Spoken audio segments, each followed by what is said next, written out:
So hello students, जैसे कि हमने अभी पार्ट 1 में एक वीडियो देखा जिसमें ये देखा कि टोटल 5 चैप्टर के कौन कौन से बायोलॉजी के इम्पोर्टेंस हैं, वो मैंने आपको बताया। अब स्टूडेंट आगे के जो 6 चैप्टर से लेकर यानी 6 to 10 चैप्टर्स हैं, आपको इस वीडियो में इम्पोर्टेंस मिल जाएंगे। तो प्लीज आप इस वीडियो में बने रहिएगा। देन इसके बाद वाला जो वीडियो बनेगा वो लास्ट का और भी ज्यादा इम्पोर्टेंट होगा, क्योंकि उसमें आपको इम्पोर्टेंस के साथ साथ आपको आंसर कैसे डिलीवर करना उसकी ट्रिक बताने वाला हूं, जिसमें आप कम लिखेंगे तो भी आपको मार्क्स मिलने ही मिलने हैं। तो प्लीज स्टूडेंट, चलिए स्टार्ट करते हैं। सबसे पहले बात करते हैं 6th चैप्टर के बारे में और देखते हैं कि क्या क्या इंपॉर्टेंस है। देखिए स्टूडेंट, 6th चैप्टर आपके लिए समझ लीजिए बोनस में है। आपको ऐसा लगता होगा सर इसमें तो कुछ है ही नहीं, पूरा रिड्यूस पार्ट है।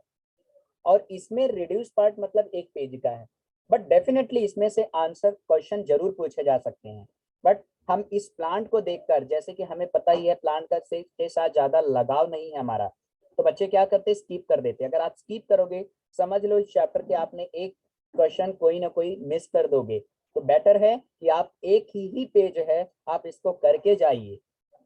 और डेफिनेटली इस चैप्टर में से आपको एक क्वेश्चन और डायग्राम जरूर मिलेगा, तो प्लीज आपको इसे छोड़ना नहीं है और आपको ये चीजें याद भी हो जाएंगी। इसमें पूछा क्या है, प्रॉपर्टीज ऑफ वाटर, वाटर की क्या गुणधर्म है, क्या खास बात होती है, क्वालिटी क्या है, और प्लांट वाटर को एब्जॉर्ब कैसे करता है with the help of root. Root में रूट हेयर्स होती हैं और रूट हेयर का डायग्राम बनाना है और एक्सप्लेनेशन देना है, रूट हेयर के बारे में बताना है। देन इसके बाद नेक्स्ट पेज पे आइए, structure of root hair, then water availability, root for absorption. मतलब सॉइल में जितने भी टाइप के वाटर होते हैं आपको एक्सप्लेन करना है कि सॉइल में कौन कौन से टाइप के वाटर होते हैं।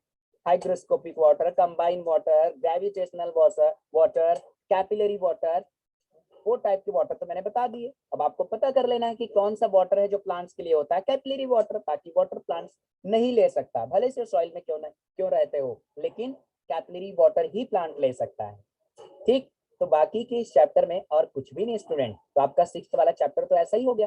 ठीक है, इसे आप 7th चैप्टर पे, 7th चैप्टर में plant growth and mineral nutrition, इसमें क्या करना है और इसमें कितनी चीजें दी हैं जो हमें तैयार करके जाना है। Plant growth and mineral nutrition, इसमें स्टूडेंट हमें सिर्फ हार्मोन के बारे में बताया है और बाकी यहाँ पर कुछ नहीं करना है, सिर्फ हार्मोन के बारे में तैयारी करनी है। और हार्मोन के बारे में हमें पढ़कर जाना है। और 5 टाइप के हार्मोन हमें ऐसे ही पता है, auxin, gibberellin, cytokinin, ethylene, abscisic acid. हर एक हार्मोन को बनाने वाला प्रिकर्सर कौन है, कैसे बनता है, और हर एक हार्मोन का अपना फंक्शन क्या है और किसने उसको डिस्कवर किया और किसने सबसे पहले कौन से प्लांट में किया। जैसे ऑक्सिन, यहाँ पे ऑक्सिन के बारे में पढ़ना है पूरा। और एक्सपेरिमेंट है पॉल एक्सपेरिमेंट, एफवेंट एक्सपेरिमेंट। आप यूट्यूब पे भी जाते हो, आपको 1-2 वीडियो मिल जाएंगे, पॉल एक्सपेरिमेंट क्या है, वेंट एक्सपेरिमेंट क्या है। ठीक है, अगर आपको ऐसे पढ़कर नहीं समझ रहा है तो। देन इसके बाद gibberellin, cytokinin. Gibberellin internodal extension कराता है, साइटोकाइनिन सेल डिवीजन कराता है। साइटोकाइनिन को बनाने वाला प्रिकर्सर एडेनाइन है और जिब्रेलिन को बनाने वाला प्रिकर्सर मैलोनिक एसिड है। ठीक है, तो आप ऐसे याद कर लीजिए, सब हो जाएंगे, कुछ भी नहीं है। इथाइलिन को बनाने वाला मीथियोनिन अमाइनो एसिड है। एब्सिसिक एसिड को बनाने वाला कैरोटीन है। ठीक है, तो आप इसको आप जाएंगे डिटेल में पढ़ेंगे तो आपको खुद समझ जाएगा क्या क्या है। ठीक है, तो ज्यादा कुछ भी नहीं है, बस इस हार्मोन के अलावा आपको कुछ भी नहीं करना है। बस यहाँ पे सारी चीजें सब की सब रिड्यूस करवा दी गई हैं। सब नहीं है, नहीं है, नहीं है, नहीं है, बिल्कुल नहीं। इसके बाद आ जाते हैं डायरेक्ट 8th वाले चैप्टर पे, और जिसका नाम है रेस्पिरेशन एंड सर्कुलेशन। स्टूडेंट यहाँ पर अब एनिमल का पार्ट आता है। ये 2 चैप्टर एक्चुअली में मर्ज करके बनाए गए हैं, इसलिए चैप्टर काफी बड़ा भी है, वेटेज भी है।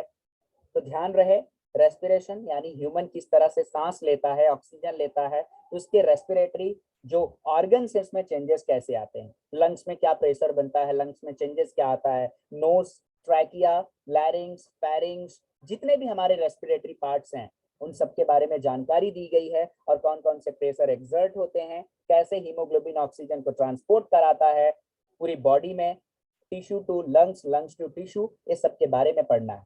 और सर्कुलेशन में ये पढ़ना है कि हार्ट, ब्लड और लिम्फ, बस है क्या इसमें। अब रेस्पिरेशन में यहाँ पे आ जाए, फर्स्ट पेज में कुछ नहीं, सेकंड पेज में यहाँ पे एक टेबल आपको याद रखना है, कौन से ऑर्गेनिज्म में क्या क्या रेस्पिरेटरी सिस्टम होते हैं।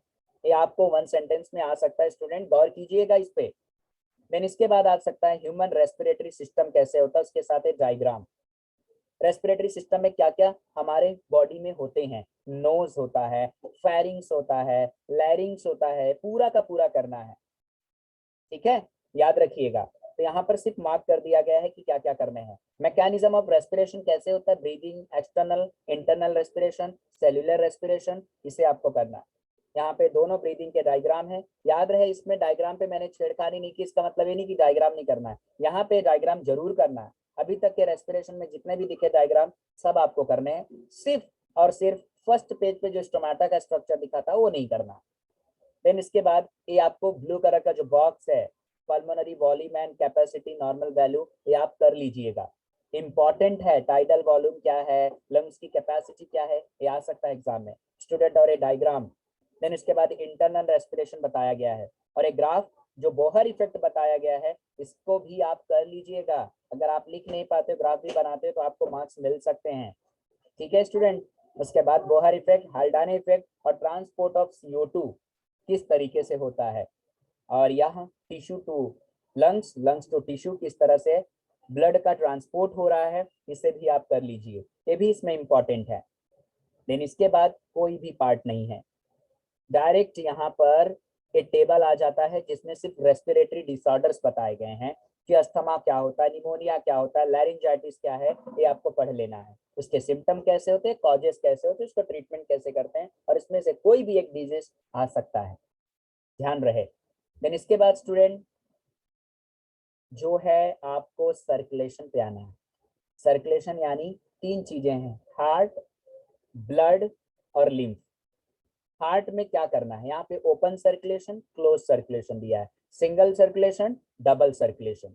उसके बाद ब्लड की पूरी एनाटॉमी दी है कि ब्लड में प्लाज्मा होते हैं, ब्लड 3 टाइप के होते हैं, प्लाज्मा में कौन कौन से प्रोटीन्स होते हैं, ठीक है, उसे आपको करना है। देन इसके बाद ब्लड के बाद हम आ जाते हैं नेक्स्ट पार्ट, ये सब करने हैं ब्लड के। हाँ, आप ये देखिए कि मार्क नहीं है तो नहीं करना है, नहीं, ये पूरा करना है, आपको पता है सिलेबस में पूरा दिया है, ग्रैनुलोसाइट, एग्रेनुलोसाइट, WBC के टाइप, ये पूरे पूरे करने हैं, क्योंकि मैंने मेन टॉपिक पे ही मार्क कर दिया है कि इसे पूरा करना है। देन ब्लड क्लॉटिंग बहुत इंपॉर्टेंट है कि ब्लड किस तरह से क्लॉट्स होता है ब्लीडिंग होने पर, ठीक है। देन इसके बाद हार्ट की वॉल कैसी होती है, ये डायग्राम इंपॉर्टेंट है। उसके बाद हार्ट की वॉल, फिर उसके बाद एक्सटर्नल स्ट्रक्चर ऑफ हार्ट जो कि पूरी तरह से मैंने क्रॉस कराया है, आप नहीं कर कीजिए। Internal structure of heart that is more important. अगर आप नहीं लिख पाते इसके बारे में डिस्क्रिप्शन तो प्लीज आप डायग्राम बनाइए, डायग्राम बनाइए, और इससे अच्छे भी पिक्चर्स आपको इंटरनेट पे मिलेंगे, आप वहां से सीखिए, बट डायग्राम बनाइए इसके लिए। Then pumping action of heart नहीं करना है, हाँ, कंडक्टिंग सिस्टम ऑफ हार्ट करना है, SA node, AV node and bundle of His Purkinje fibre, वो पार्ट करना है आपको, किस तरह से हार्ट पंपिंग करता है, किस तरह से वो हार्ट बीट करता है। देन इसके बाद वर्किंग मैकेनिज्म ह्यूमन हार्ट कुछ नहीं क्रॉस किया हूँ, वेंट्रिकल सिस्टम नहीं, cardiac output more important, regulation of cardiac activity कुछ भी नहीं। देन इसके बाद ब्लड वेसल्स, आर्टरी और वेन, याद रखिएगा इसका डायग्राम आ सकता है, ठीक है, देखो वेन आर्टरी को मैंने रखा है। देन पोर्टल वेन, कैपिलरी कोई यूज नहीं है इसका यहाँ पर, नहीं नहीं, cross cross. Blood pressure important, important, जहां तक मार्क किया हूँ वहीं तक कीजिएगा। देन उसके बाद हाइपरटेंशन बहुत इंपॉर्टेंट है, कोरोनरी डिजीज बहुत इंपॉर्टेंट है, एंजिना पेक्टोरिस बहुत, क्यों इंपॉर्टेंट है सब, क्योंकि ये कार्डियक डिसऑर्डर है तो इंपॉर्टेंट इसीलिए मैं बोल रहा हूँ। ECG के बारे में आप पढ़ लीजिएगा अच्छे से, हार्ट ट्रांसप्लांट कैसे होता है, साइलेंट हार्ट अटैक कैसे होता है, ठीक है। उसके बाद लिम्फ यहाँ पे नहीं करना, बस इतना सा पार्ट आप तैयार कर लीजिए, आपका ये हार्ट वाला पार्ट पूरा कंप्लीट होता है। देन इसके बाद स्टूडेंट यहाँ पे आ जाता है next chapter, control and coordination, जिसमें तो और भी तकलीफ होती है, इसमें तो भाई क्या क्या करे कितना करे समझ नहीं आ रहा, तो यहाँ पर भी आपको इम्पोर्टेंट मिल जाएंगे स्टूडेंट, और जो इम्पोर्टेंट मिलेंगे वही आप कीजिएगा, ठीक है। हाँ, यहाँ पे इम्पोर्टेंट में क्या क्या चीजें बताई गई हैं आप उस पर अगर गौर करें तो सबसे पहले इम्पोर्टेंट में यहाँ पर सेंट्रल नर्वस और पेरिफेरल नर्वस सिस्टम का टेबल आप पढ़ लीजिए, क्योंकि अलग अलग तरह की जो सेल्स है उनका फंक्शन क्या है ना, एग्जाम में पूछा जा सकता है और इम्पोर्टेंट है। देन इसके बाद सिनैप्स क्या होता है, सिनैप्स उसको आप पढ़ लीजिए, ठीक है, और सिनैप्स का डायग्राम बहुत इंपॉर्टेंट है, और एक पूरा क्रॉस कर दीजिए आप। केमिकल सिनैप्स इसे आप कर लीजिएगा, केमिकल सिनेप्स में यहाँ पे मैंने कट किया है ना, केमिकल सिनेप्स का पार्ट ऊपर की तरफ मैंने क्रॉस किया है। केमिकल सिनेप्स पूरा करना है स्टूडेंट, ये गलती से क्रॉस हुआ है यहाँ पे, अगर आप देखें तो ये गलती से क्रॉस हुआ है, नहीं होना चाहिए था, ठीक है, जबकि ये चीजें हैं, क्योंकि केमिकल सिनेप्स यहाँ पे पूरा है। ध्यान रखिएगा, आपको उसमें से जितना याद हो आप उतना लिख दीजिएगा, बस स्टेटमेंट प्रॉपर रखिएगा। देन इसके बाद यहाँ पे आता है ह्यूमन नर्वस सिस्टम में central nervous system. Central nervous system मतलब पूरे ब्रेन के बारे में बताना है, ड्यूरा मैटर, अरेक्नॉइड मैटर, कौन कौन सी लेयर होती है, पिया मैटर, सीएसएफ फ्लूइड क्या होता है, cerebrospinal fluid, human brain. Human brain में यहाँ पे आपको दिया गया है forebrain, midbrain, hindbrain के बारे में, वो आपको पूरा करना है। Then function of area of cerebrum, ठीक, हाँ, ये स्ट्रक्चर सेक्शन ऑफ ब्रेन आपसे पूछा जाएगा कि अगर एग्जाम में आ गया सर, मतलब अगर आपके लिए आ गया तो इसे बनाए ना बनाए। पहली बात तो आ सकता है, लेकिन अगर आपको ये डायग्राम याद है तो ठीक है, नहीं याद हो रहा है तो आप प्लीज स्किप कीजिए। दो चीजें इसमें ड्रॉबैक है, क्योंकि आप इसे बनाने पढ़ने बैठोगे तो आपको समय लगेगा, क्योंकि इसमें बहुत सारी डिजाइन बनी है। दूसरी चीज, आपको बहुत समय तो लगेगा ही लगेगा, पहली चीज तो आपको याद होनी चाहिए घर पे बैठ के। तो दो चीजें, जितने में आप पढ़ोगे उतने में तो कोई एक जो सिक्स्थ वाला चैप्टर तो कंप्लीट हो जाएगा, बराबर। तो बेटर है कि आप डायग्राम इसमें ब्रेन का मत फॉलो कीजिएगा। देन इसके बाद पार्ट आता है हाइंड ब्रेन का, फोर ब्रेन हो गया, मिड ब्रेन, हाइंड ब्रेन, और स्पाइनल कॉर्ड का ये डायग्राम बहुत इंपॉर्टेंट है, जो एक्स शेप का आपको दिख रहा है ना, ये बहुत इंपॉर्टेंट है, आप ध्यान दीजिएगा इसको। देन इसके बाद पूरी की पूरी नर्व्स, जितने भी ये 12 प्रकार की नर्व्स होती है हमारे ब्रेन में, इसको पूरा अच्छे से पढ़ लीजिएगा, ठीक है। क्रैनियल नर्व्स, क्रैनियल नर्व्स का कौन कौन सा क्या क्या फंक्शन है टेबल याद कर लीजिए। उसके बाद फिर यहाँ पर शायद से कुछ नहीं है, नहीं है स्टूडेंट, नहीं है यहाँ पे, ये सब रिड्यूस्ड पार्ट है, ये सब का सब पार्ट रिड्यूस्ड है। यहाँ पर भी कुछ नहीं है, यहाँ पर भी कुछ नहीं, यहाँ पर भी नहीं, नहीं नहीं है। हाँ, अब डायरेक्ट हम आ जाते हैं स्टूडेंट 10th चैप्टर पे। 10th chapter human health and disease के बारे में, मानव और मानव बीमारियां। मैं तो कहता हूँ चैप्टर बहुत ईजी है, अगर इसमें आप इंपॉर्टेंस लिए तो मतलब किसी लायक नहीं, ऐसा। क्योंकि बच्चा क्या है ना कि इसमें सिर्फ इंसान और इंसानों की बीमारियां दी गई हैं। सपोज जैसे मलेरिया के बारे में दिया है, पता है आपको, बताना मलेरिया किससे होता है, मॉस्किटो से होता है, उसके कंट्रोल मेजर्स क्या हैं, कैसे कैसे हम उस चीजों को कंट्रोल करें, कैसे उससे बचें, और मलेरिया होती भी है तो कैसे होती है, उसके लिए दवाइयाँ क्या है, बस। और आपको हर बीमारी का दिया है, पहले तो इम्यूनिटी के बारे में दिया है, इम्यूनिटी क्या है, एक्वायर्ड इनेट इम्यूनिटी, आप इम्यूनिटी का पूरा पार्ट कीजिए, एक्वायर्ड इम्यूनिटी का पूरा पार्ट कीजिए। देन इसके बाद फिर एक्वायर्ड इम्यूनिटी में पूरा का पूरा पार्ट कवर होता है। देन इसके बाद structure of antibody, most important, इसका डायग्राम एग्जाम में आ सकता है, आईएमपी मैंने करके दिया है, ध्यान रखिएगा, कई बार आया हुआ है, ठीक। उसके बाद ब्लड ग्रुप का एक टेबल याद रखिए, कौन किससे ब्लड दे सकता है, किससे ब्लड ले सकता है, ठीक है। देन इसके बाद आरएच फैक्टर ध्यान रखिएगा, और कॉमन ह्यूमन डिजीज।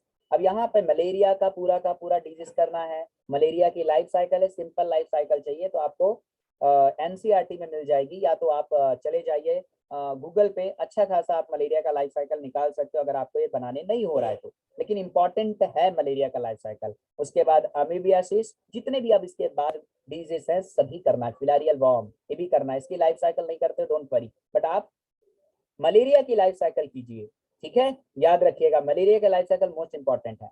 टाइफाइड कैसे होता है, निमोनिया कैसे होती है, देन इसके बाद फिर रिंग वॉर्म कैसे होते हैं, देन कॉमन कोल्ड छोटी मोटी सर्दी कैसे होती है, डेंगू कैसे होता है, कैंसर कैसे होते हैं, कैंसर मोस्ट इंपॉर्टेंट है बच्चा, याद रखिएगा, टाइप्स ऑफ कैंसर, उसकी रिकवरी कैसे होती है, प्रिवेंशन क्या है, देन एड्स कैसे होता है, उसके वायरस का डायग्राम बहुत इंपॉर्टेंट है, ठीक।